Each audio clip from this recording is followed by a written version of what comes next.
Anuman. Wah edan. Mungsu Anuman kula mboten kajen.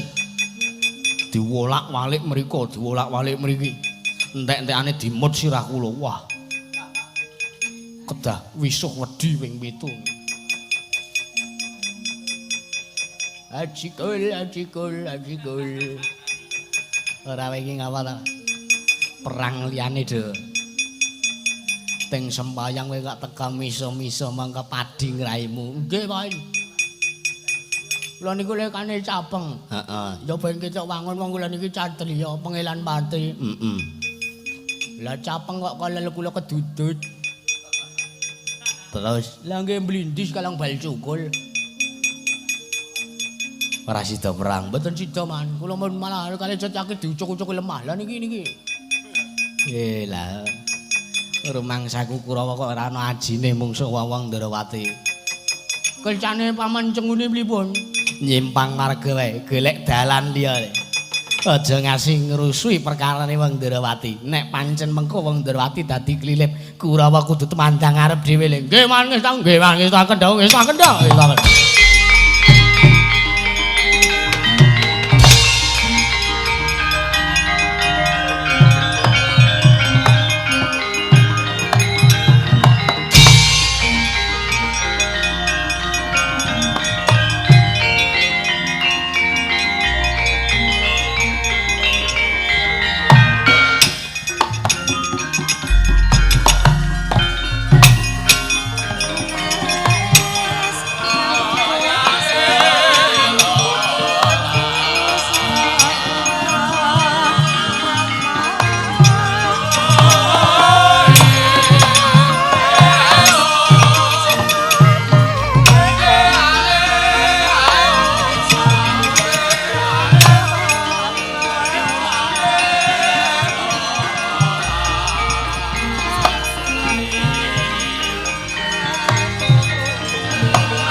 Katriku mulung mangrema ing wadya Karada Kura.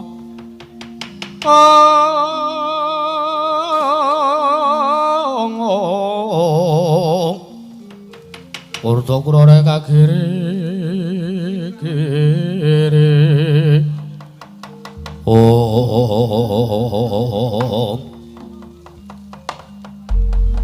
Koko Prabu kula nyadhung dawuh timbalan paduka Kanjeng Koko Prabu. Sinuwun kula nyadhung dawuh timbalan paduka sinuwun Mandura sinuwun. Setyaki wonten dawuh. Kakang Udawa wonten timbalan.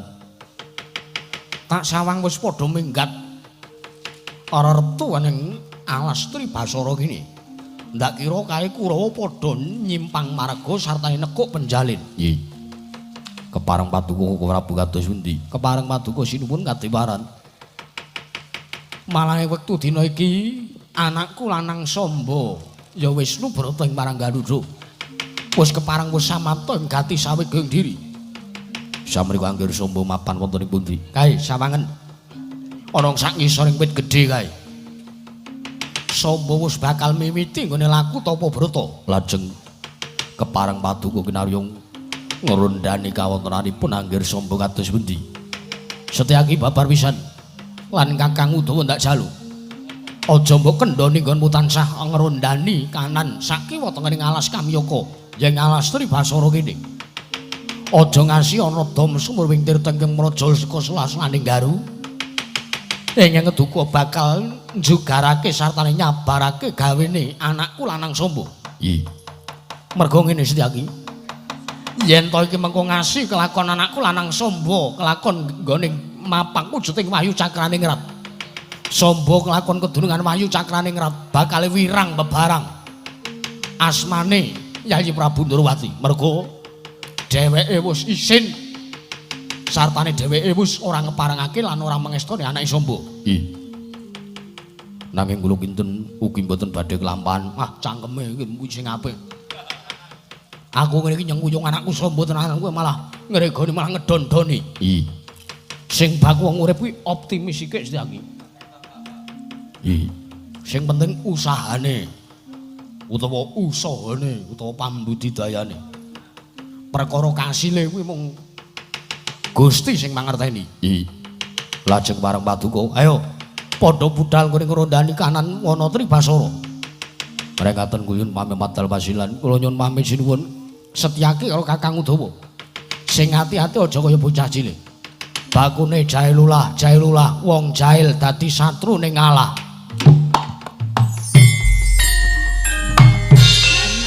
Paribasane wong urip ning alam donya aja pada angkara murka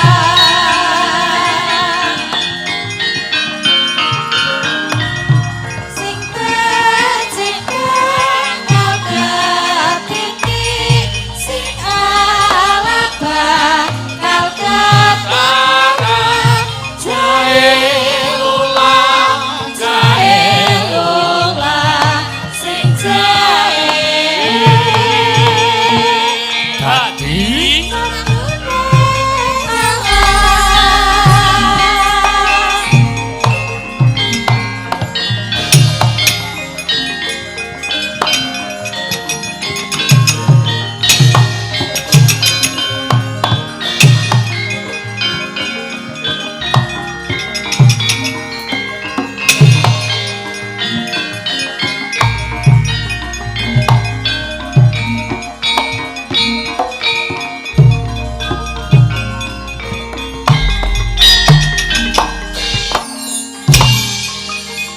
Rama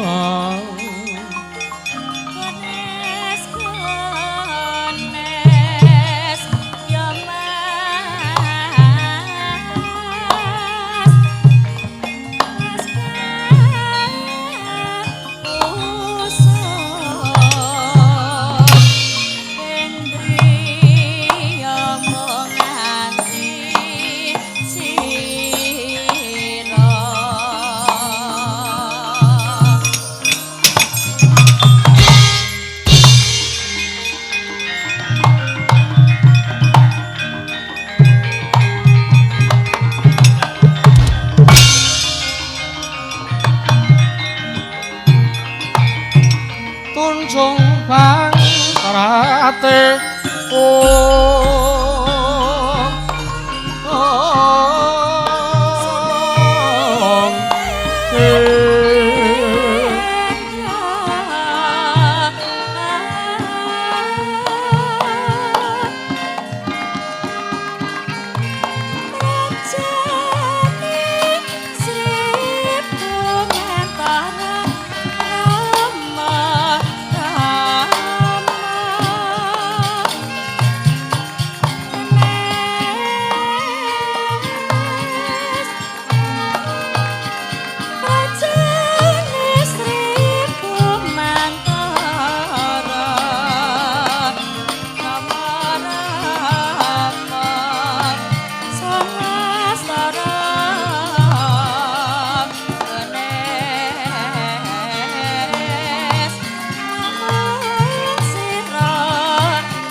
lur sapatling santumiling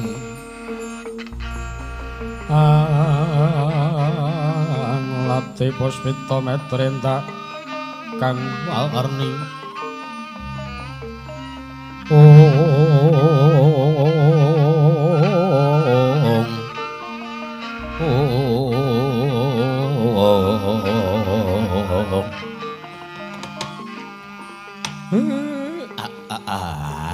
gegeg ugeg sadulita mel ora pangling iki Bathara Cakraning Rat.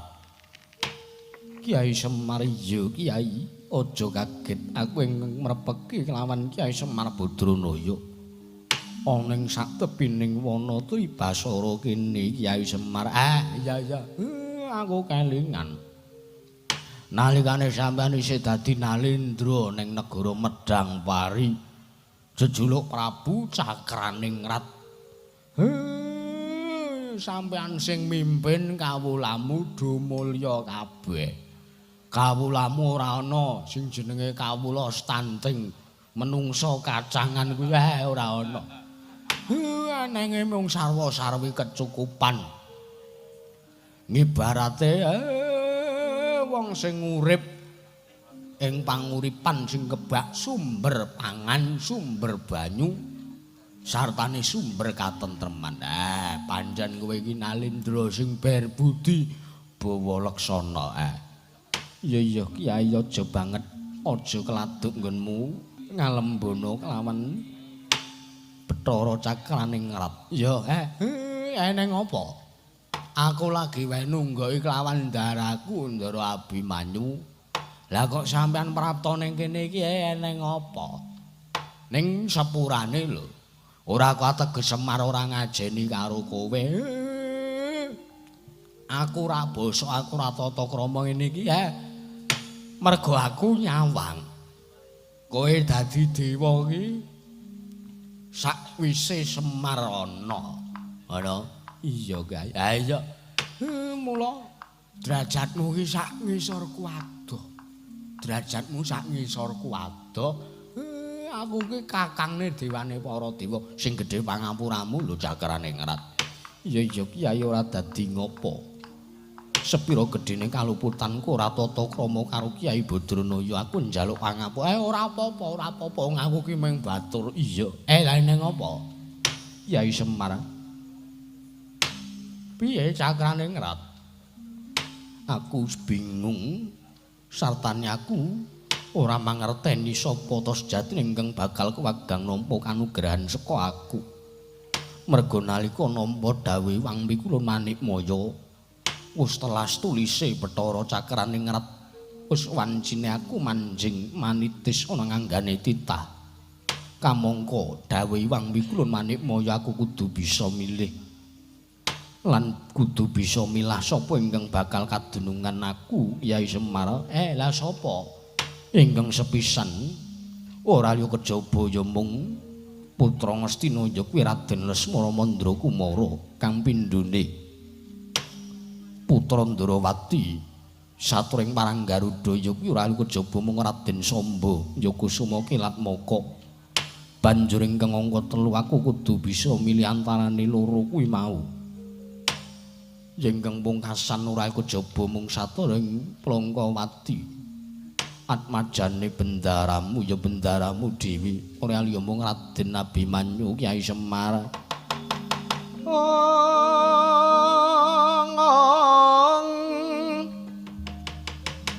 Permara remang somyong ambreng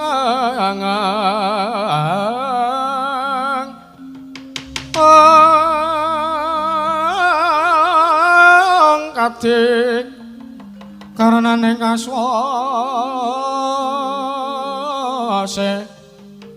yen ning marga malatgung tumiring sang kandha Mastrat Moco Long lalu hangulati Surya mangrang sang wayah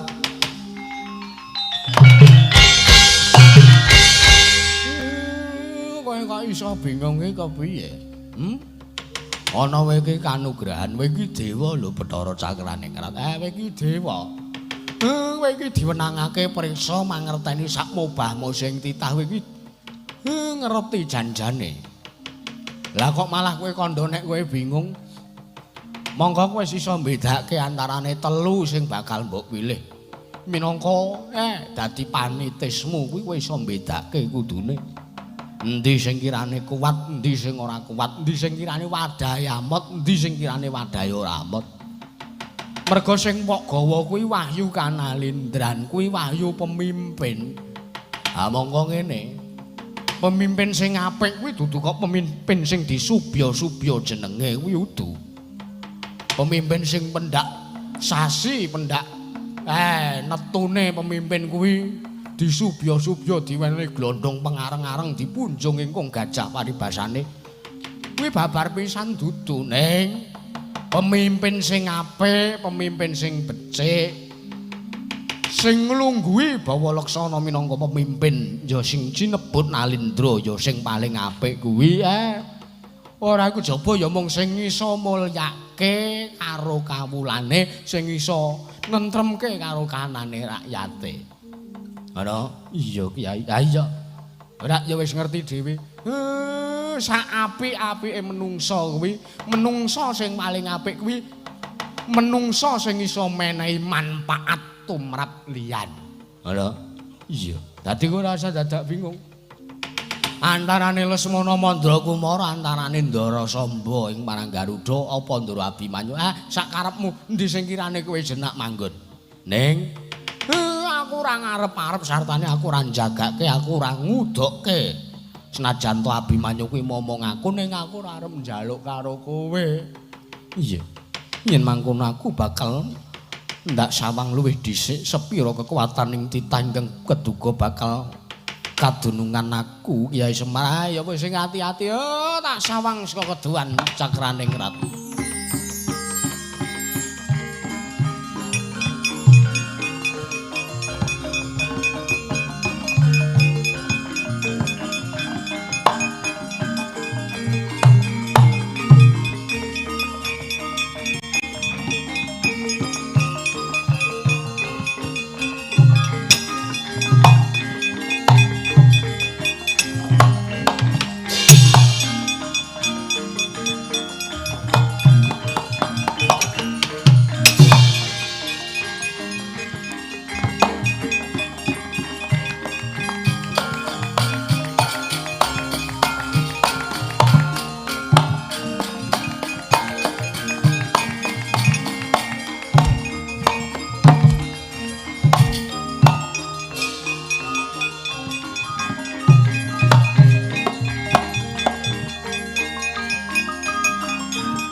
Lakuning Kurawaing ngene ngelingana patineri Sang Abimanyu Sang Buresrawa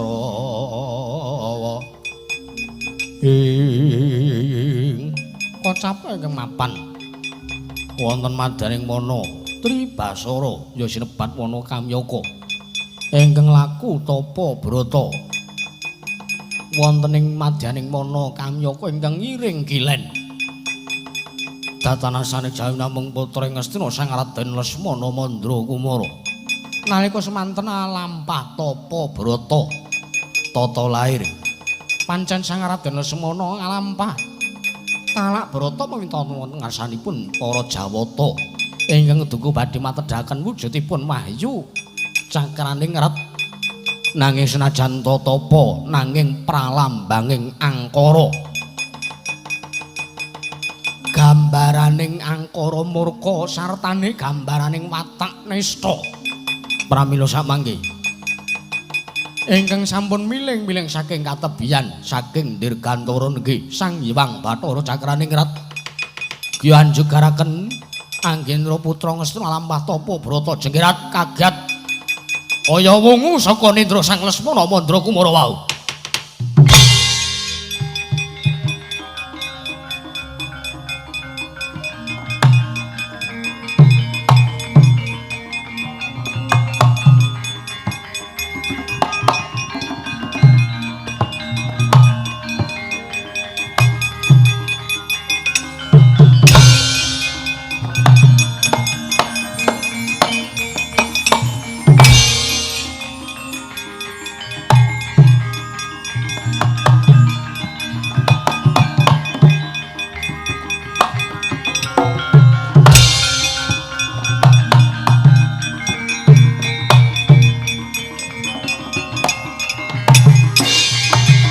Yana dewa ya nuntuna wong aprang tias padha sar-saran mangembang kanyewanganmu sawela gring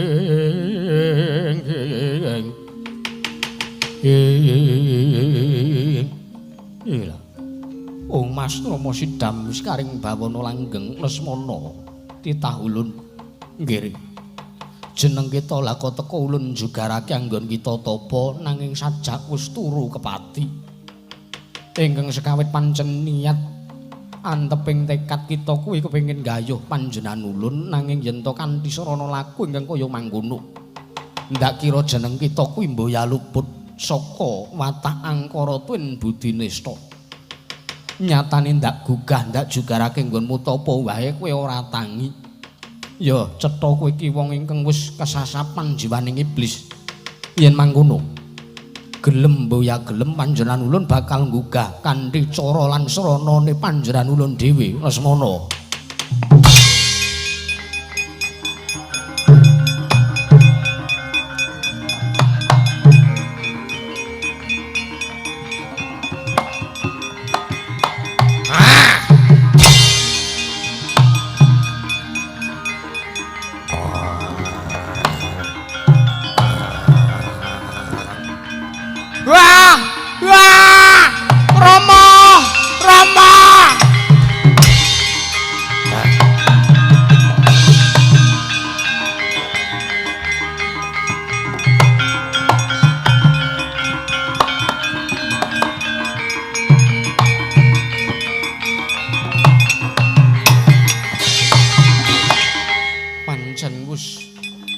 Pantes yen to panjenengan ulun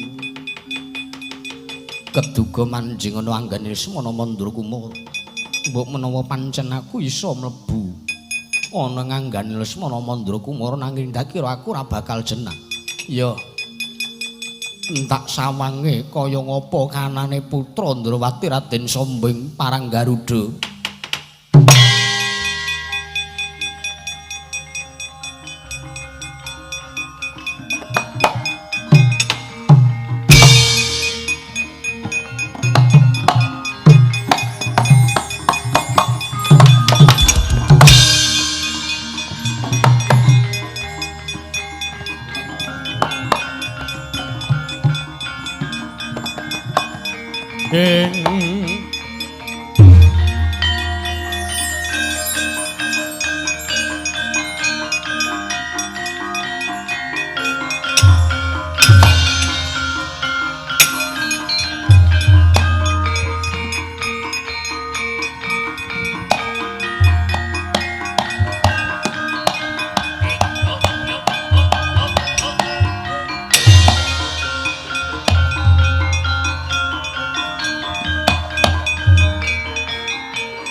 ngamrengang kati karananing kaswase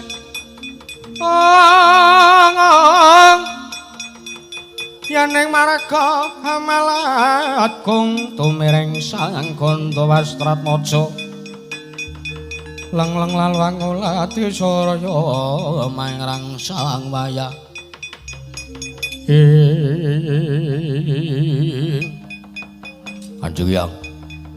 Kanjeng Hyang Bathari Durga. Ana dawuh pangendikamu apa nggih, kula Duryudana ya Jaka Pitana. Mriwados pundi?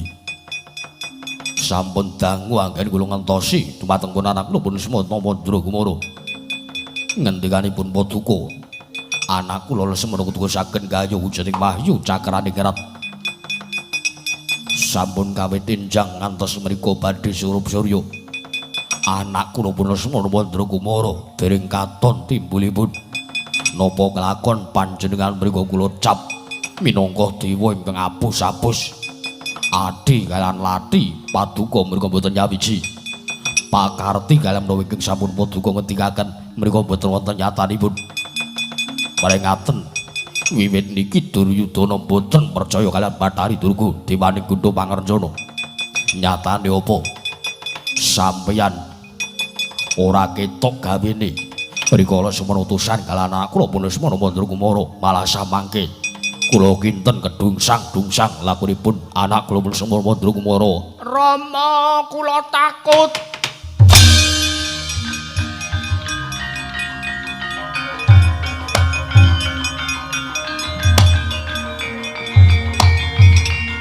Aduh.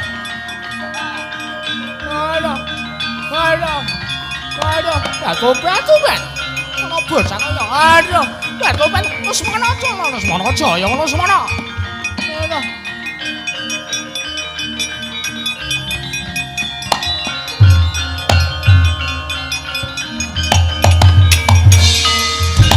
Rama kula wedhos. Wedhos ki apa? Wedi. Nek dibasake wedhos. Wedhos ki ajre. Wah, kalau semono mlayu-mlayu. Keneng apa? Wonten wujudipun macan Rama. Parat. Yang Durga. Mriwados pundi? Anak kula Lesmana mboten kasil gawe wayu cakraning erat. Kula mah gayuh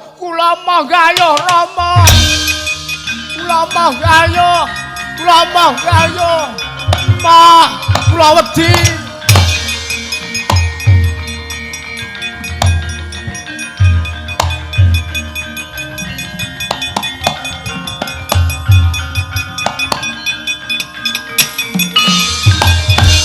Jarine sampeyan ki dewa. Jarine sampeyan ki dewaning Gunda Pangarenjana. Titah sak kandel-kandele amale, sak gedhe-gedhene imane. Nek pun kecenthok sampeyan ora bakal iso apa-apa. Ning nyatane apa? Anak kula Lesmana Mandragumara ki mawon mung kepengin gawe wahyu cakraning erat. Ora kasil mung mergo sampeyan sing mung ndurusi ucap lamis nanging ora ana nyatane. Batu-batu Duryudana aja kaya ngono. Ulun bisa ngendika kelawan jeneng kita. Ora berdoli, ora caturan. Wiwit dina iki, Paman, Wonten dawuh. mboten sak percaya kali dewa siji iki meneh.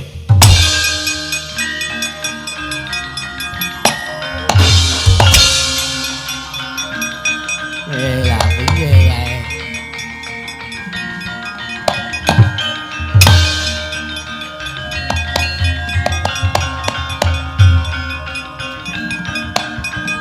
Ayo Niken.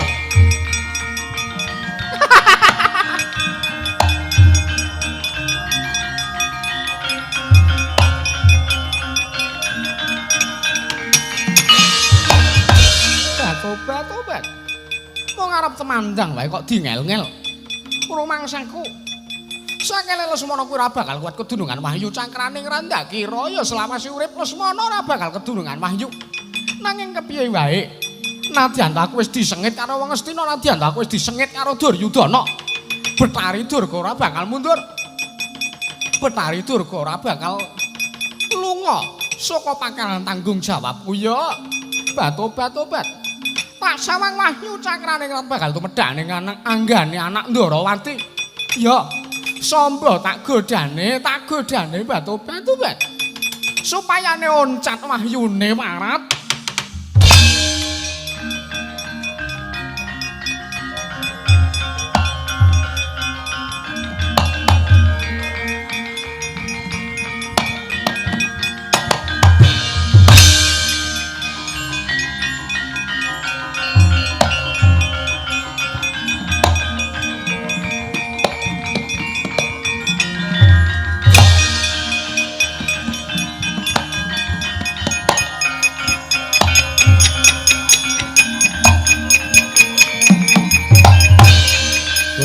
Kanjeng langit kelap-kelap katon lir ginsang alis risang mawe kandrung saparan katul wukir moyak mayek saking jaos balewara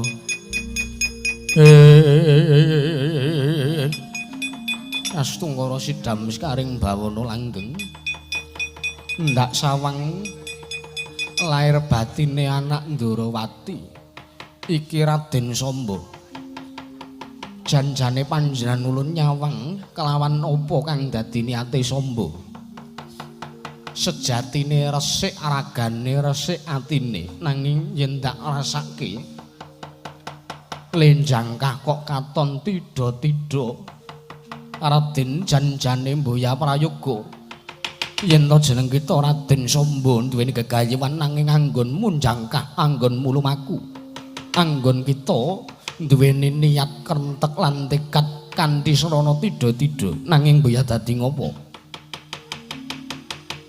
ulun bakal nyoba apa kira-kira panjenengan ulun bakal jenak mapan momong kelawan jiwa ragane Raden Samba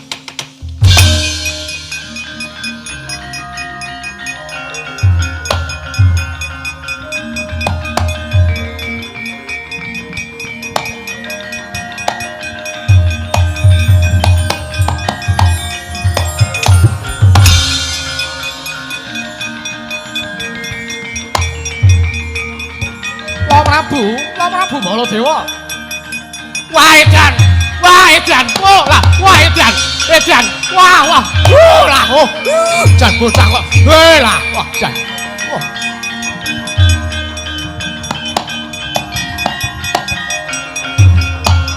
Wah. Kelakon tenan Samba, kelakon tenan. Kelakon tenan.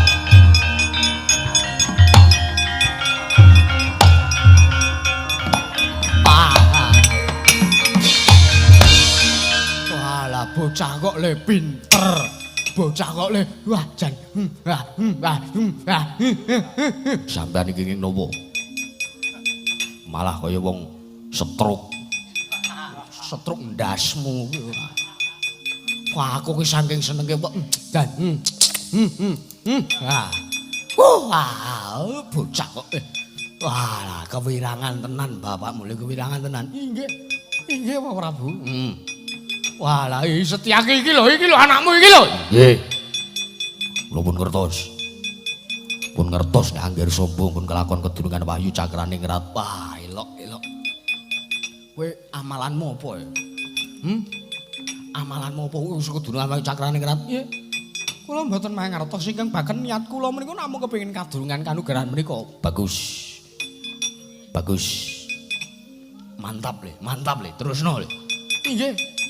Ning ngene ujare sepuh padha ngendikake wong kuwi yen kasil nggone gegolekan nggone lelaku supayane resik lahir batinmu ya resik ragamu ana telenging sendang kae neng kono ki kudu sendang sing eneng ning kae anane telaga kepareng maduka kula kadhawan menapa Samba wonten dawuh kowe adosa kramas mandi wajib mandi junub mandi besar kae ning telaga kae resikno awakmu nggih nyun pamit Rama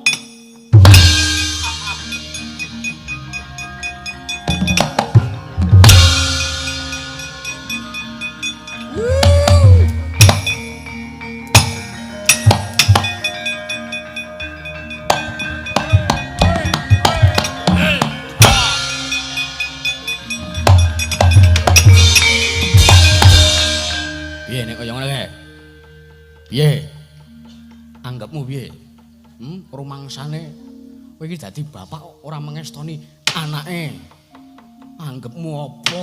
Kowe wong tuwa piye? Akhire anakmu saiki kae kelakon kae. Kelakon gawe Wayu Cakrenan. Isin to dapurmu, wirang to kowe. Modar kowe. Modar kowe. Ko Prabu, Piye? Arep muni apa kowe? Arep muni apa kowe? Kurang ajar kowe. Kowe kurang ajar kowe. Wani mbancang atur ing ngendikane Baladewa. Aku ki kadangmu tuwa. Aku kadangmu nata Mandura Prabu Baladewa. Wong sak jagat ngerti kondangku kabeh. Lah kowe ndek anak sombo. Kowe goblok kowe. Kowe donga kowe. Arep ngopo kowe? Anakmu wis kelakon ngono. Anakmu wis kelakon, pun nggo tinggal mawon. Rumangsane sing ning kene saya. Ayo, muni kowe. Anakmu sombo kowe, kelakon saiki. Kelakon lha enggak yo. Wahyu Cakraningrat kelakon saiki kelakon. Kowe arep ngopo kowe? Kowe arep ngopo kowe? Anggepmu. Kowe arep ngisen-isenke Baladewa ngono. Oh, bangsat. Wis ping pindho aku tinggal lunga parat. Yo, sombo tak enteni ning tepining tlaga kowe.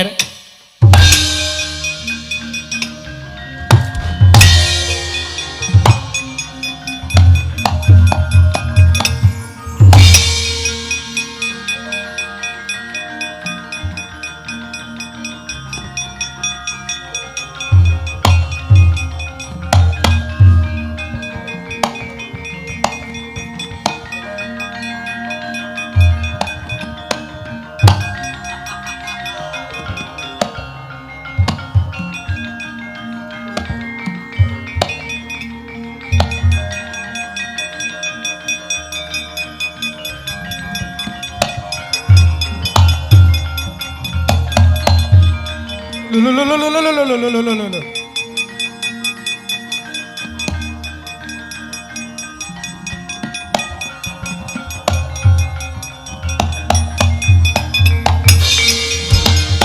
Manudya yutama ngambararum sang kusuma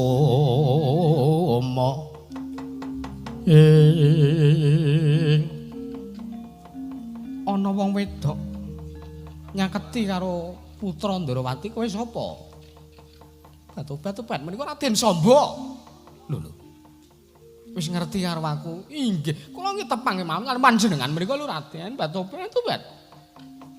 Wonten Facebook menika sampun kondang paduka menika sampun kondang. Lho. Kondangku nggo napa? Batu-batu. Panjenengan menika lho. Kula tasih kemutan nalikanipun kilit menika lho. Lho. Kowe ora gawe-gawe lho kowe. Mboten kula menawa mboten damel-damel batu-batu. Sareng kula sawang videonipun menika. Kula nggadahi raos kesengsem, kula nggadahi raos tresna kalamun Raden Samba, putra negari Ndarawati atmajanipun Sinuwun Prabu Sri Bathara Kresna. Lho. Ora kok sik.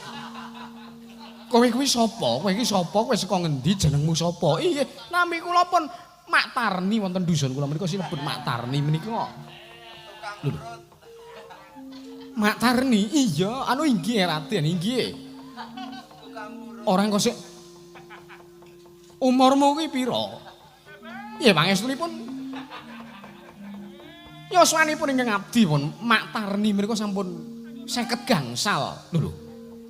55, inggih. Walah kok isih kaya bocah SMA ngono kowe.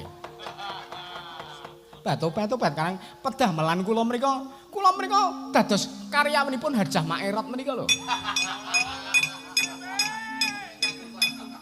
Oh ya aku ngerti. Inggih paduka nggih. Prisa kalian menapa ingkang dados pedamelan kula. Iya. Terus karepmu mrono mara mrene iki arep ngopo? Raden nuwun sewu sampun ngantos dipun gagas swantenipun Prabu Baladewa menika ingkang bengak-bengok. Awit mangertosi dumateng kula menika. Iya pancen kowe ayu tenan. Inggih. Terus karepmu teka mrene. Batu-batu Raden.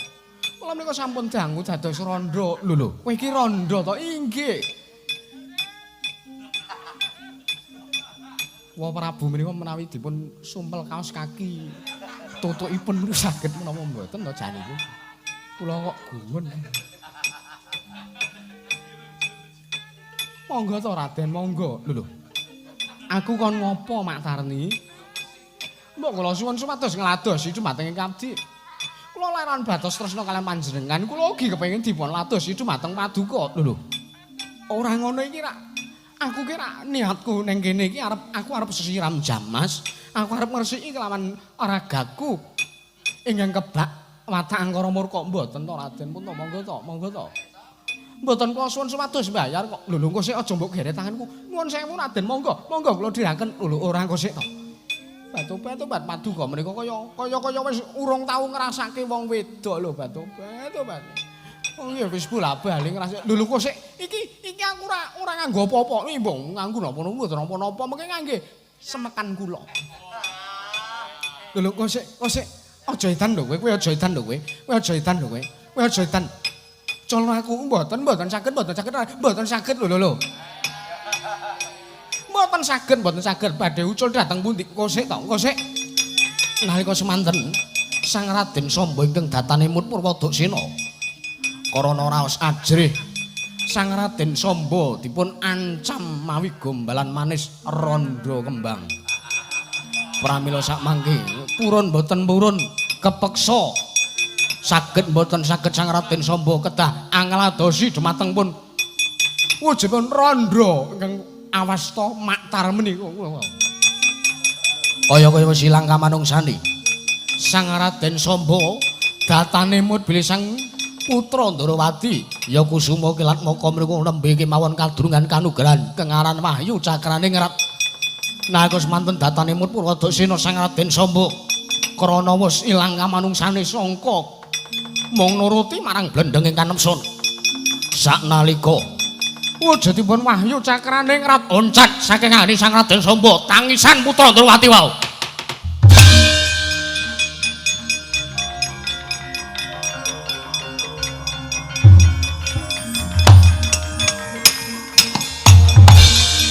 Astunggawa sidam sikaring bawana langgeng. Ndak kira pancen resik lair batinmu jebul. Atimu kebak sartane kesasapan rasa sombong.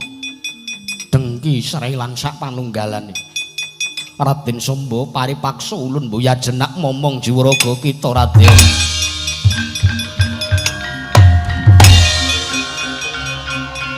Loh, edan. Bapak Raden Samba, sampun ngados ngaten to Raden.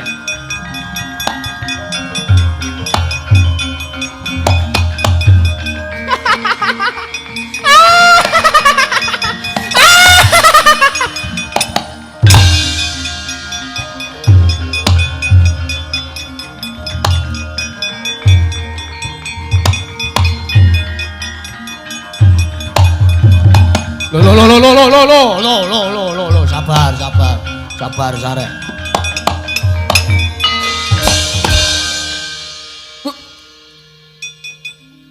Lho. Kowe iki anak ratu mbok ya kathokan. Lho. Nyuwun mangapunten. Nyuwun mangapunten Pak Prabu. Nganti kaya gedhe-gedhe yo. Ngrungkut kaya ngono ae. Kowe cah enom ora resikan. Piye? Wah, seneng tenan aku kadurungan Wahyu Cakraning Rat. Nggih. Sandanganmu nendi? Pangestunipun. Kintir wonten madaring tlaga. Lho. Kok iso kintir piye? Nuwun sewu. Wahyu Cakraning Rat. Wahyu oncat saking angganipun Kang Putra apa Prabu? Piye? Wahyu oncat saking raganipun ingkang putra pun Samba. Sik, aku ora kleru nggonku ngrungokke to iki. Mboten. Kok sik. Lah kok dadi Wahyu Cakraning loncat saka ragamu ki lara-larae piye? Wekasan rikala semanten kula menika dipun godha kaliyan sawijinipun randha ingkang naminipun Mak Tarni menika. Tiyangipun mulu pancen estu ayu tenan. Mongko bodhinipun menika ugi inggih kados gitar Spanyol menika Prabu. Wekasan kula mboten nimut Purwadaksina awit kula sampun dipun godha. Purun mboten purun kula kedang ngladosi. Wah, parep setan ratatan. Nuwun pangapunten Prabu. Arep kowe anakku dhewe nek kowe kleru kowe tak ajar. Arep kowe anake Yayi Prabu Ndorowati nek kowe luput kowe tak ajar kowe. Kurang ajar kowe. Nyuwun pangapunten.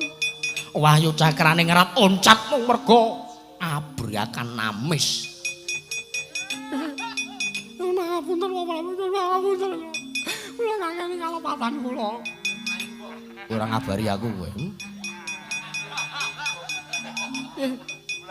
Kowe kok ora ngabari aku kowe. Kowe ora ngabari aku kowe. Nendi? Rondone nendi? Wonten mriku wae Prabu. Waedan.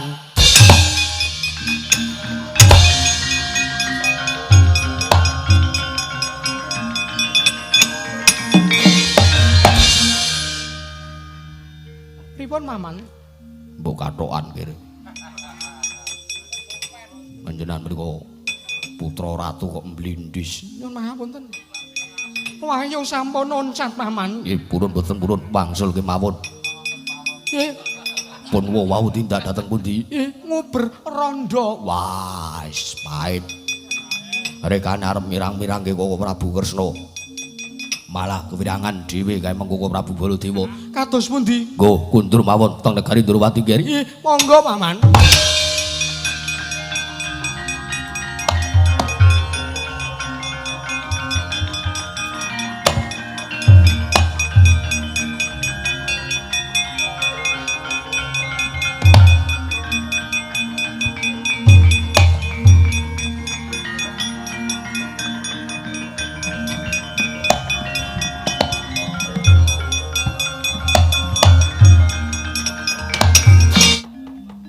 Mboya pangling titah ulun Abimanyu Angga Wijaya ora pangling Bathara Cakraning Rat lho. Teka mboya basa lan mboya tata krama marang panjenenganing Jun ya panjenengan ulun. Ora mengkoto dhisik pratamu ning kene kowe arep ngopo lho. Pancen ku mliwat ya nanging mboya dadi ngopo Abimanyu ana maran. Yektine panjenenganing sun iki nyawang lair lan batin kita katon resik sartane jiwa raga kita kuat yen to kadunungan wahyu ning ulun ya kanugrahaning ulun. Mula kang saka kuwi ndak jalu kelawan jeneng kita wengakno lawang batinmu jeneng ulun bakal momong jiwa ragamu selawase urip nggir Abimanyu. Gunjang kanjeng langit kelap-kelap katon lir kencang alis risang mawa gandrung lanyo-lanyo paret sajak kowe arep nodi kelawan Abimanyu lho. Aja nduweni watak kang kaya mangkono jeneng ingsun iki lair lan batin kepengin momong jeneng kita. Yo. Aku ngerti lan aku mangerteni. Kowe arep manitis ana ragane Raden Abimanyu putra Madukara. Nanging mangkene wong sing arep nodi kelawan wong kuwi ya kudu katodi luwih dhisik. Aja ngasi yen anggonmu ya cakraning ret ndedhep marang Abimanyu mung bakal kanggo gawe ngayom marang kabeh kaluputan lan dosamu. Gunane apa Abimanyu ditungguri wahyu cakraning ret yen to mung nambahi dosa lan keluputane anak Madukara. Oh lah sajak arep nyoba lan panjenengan ulun kowe parap.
Tata laruta sangking kutha sanggara kula yanamutusa sang Sri ing keparep manusmaning jajalanet Abimanyu tata lair kowe pancen resik nanging batinmu kok lethek kaya mangkono nganti wani kelawan panjenengan ulun ya nanging ndak rasa panjenengan ulun bakal iso ngasorake marang kridamu Abimanyu.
Sewu kelepatan kula diagung mangaksami pukulun. Iya.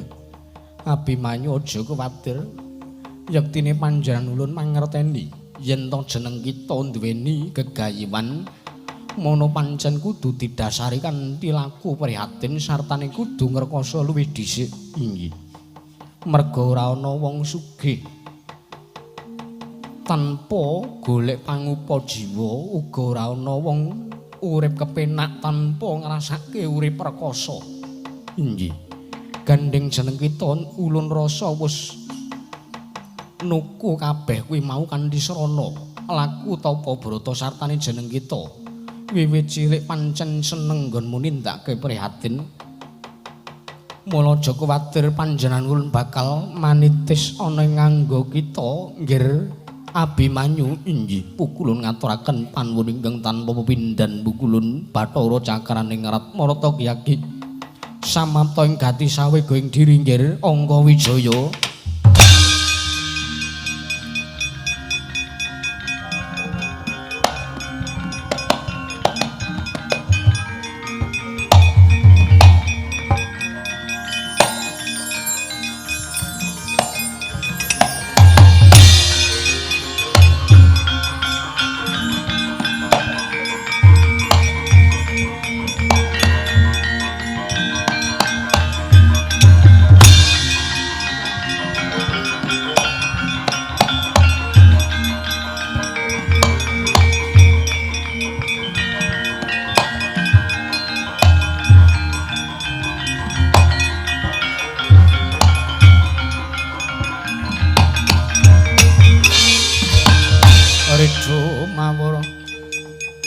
Mangawora-wora-worahan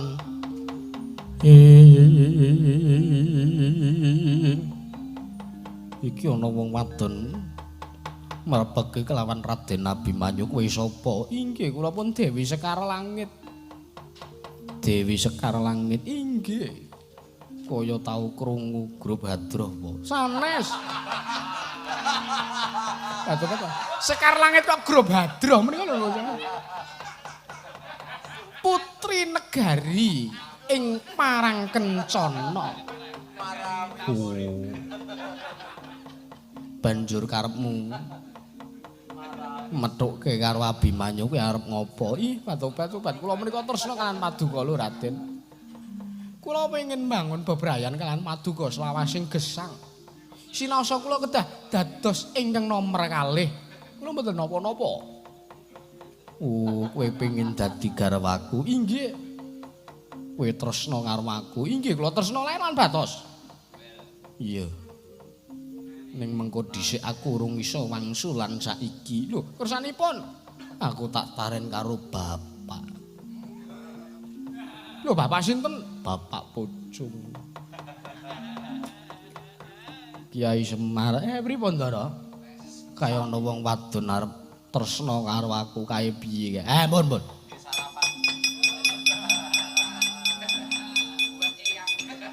Wut.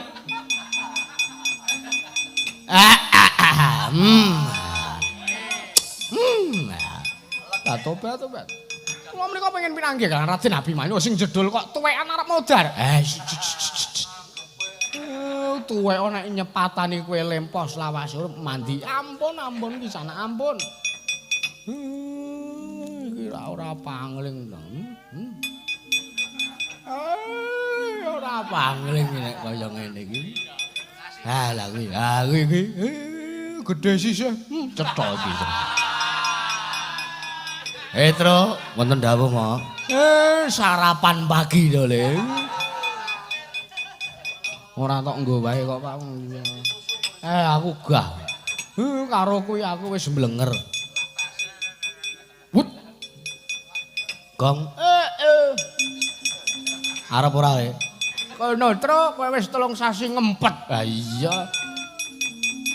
Lah, iki sapa iki? Iki sapa? Lho, sampean kok lali kalih kula. Sampean kok ora kenal karo Petruk Kanong Bolong. Maka pendak-pendak enten masalah napa-napa sing magepokan kalih Pandhawa, sampean iku mesti wonten bat-bat. Petruk kowe ngerti karo aku? Ayo ngerti wae kok. Iya.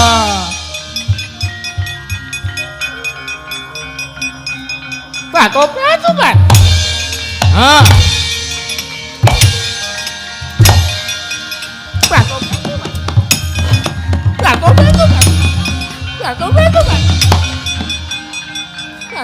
Metro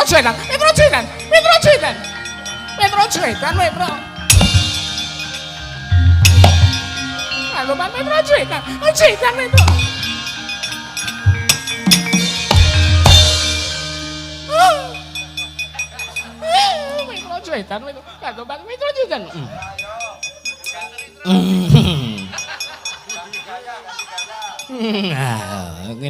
Ngene. Sing ngene iki.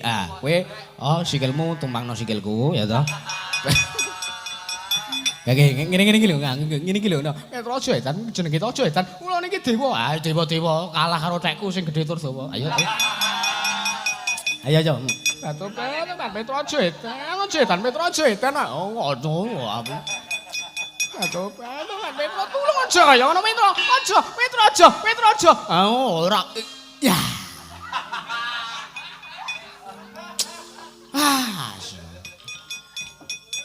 Sesuk meneh arep sangu arep sangu obat malah lalu. Jane obat sing meneh Luki kae isih. Ora apa-apa.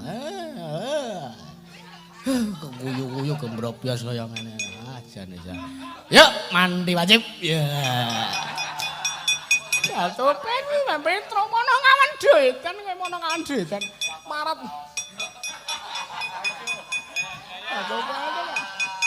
Ya nek sak mestine lagi iki ora.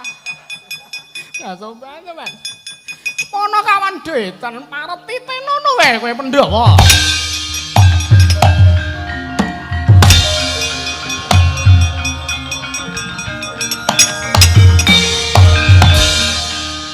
Terus. Apa ya? Kok berneneng raimu ngono? Aku tak tawani ra gelem. Aning piye iki, Kang? Golek sabun sing akeh le. Ngapa? Ha iki gluprut kaya ngene iki lho. Oh, lha wae kuwi wong ya enek sing sak mestine kok ya liwat kono. Arep liwat kono kuwi ngerti dhewe to, Betari Durga iki banji kok. Dadi mung padha karone aku mung pentung-pentungan karo kono.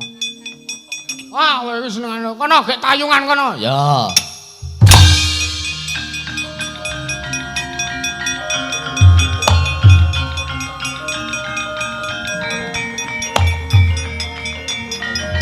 Ayo Kurawa tekan kene.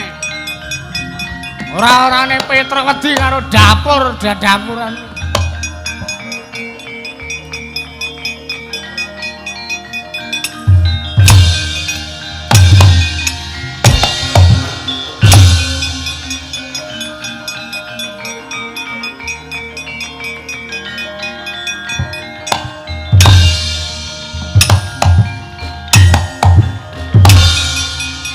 Aduh. Hut. Wah.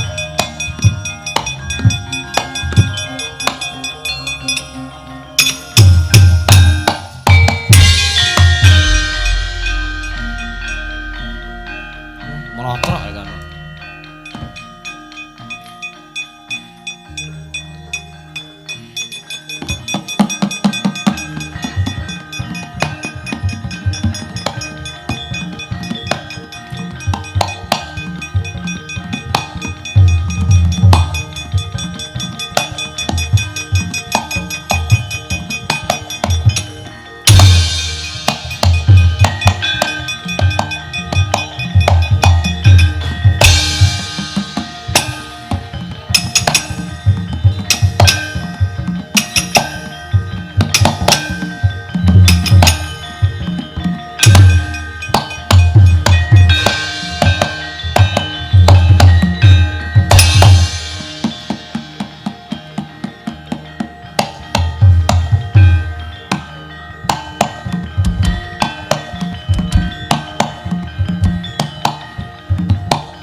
bocah bajang giring angin anawa banyu segara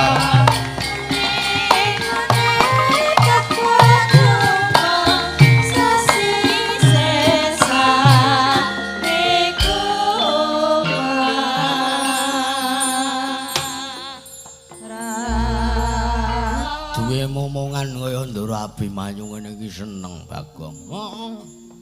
Kepenak. Heeh.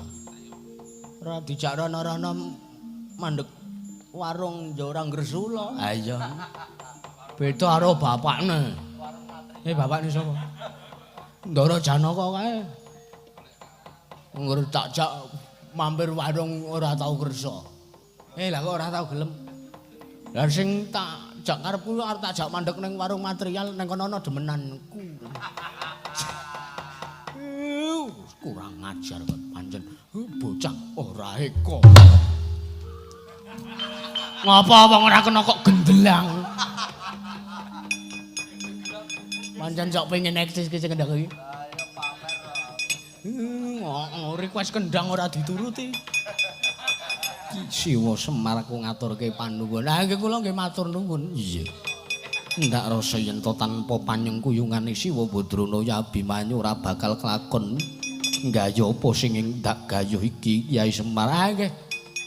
Bakune kula nggih ngaturke panuwun lan kula nyuwun pangapunten sadangune kula ladi wonten mriki kalih sampeyan. Iya. Kathah klenta-klentune ngatur kula, kladhuke ngatur kula anggen kula gegojekan. Kula nyuwun pangapunten. Iya, Siwa Semar ora dadi ngapa. Nggih. Namung saged ndedonga tuwin jurung pamuji mugi-mugi warga ing laladan.